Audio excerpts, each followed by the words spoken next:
kala. Sige, ano ba? Ayun, no? Ano ba yan? Malambot na, oh. Oh. Yan yung muna yan, di ba ito po? Ayun, no? Sukin mo ng tinidor. Malambot na nga. Nag-crack na nga yung balat niya, oh. Well, pag kuya, dapat lunok agad. Kaya ka lang, ang lambot niya. Tingin ko po. Grabe na. Tusukin mo, wala na eh.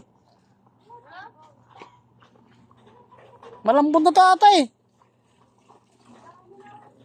Yung tinidor. Be,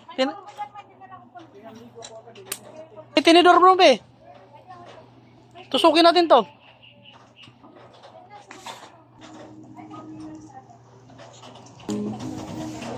Yan na.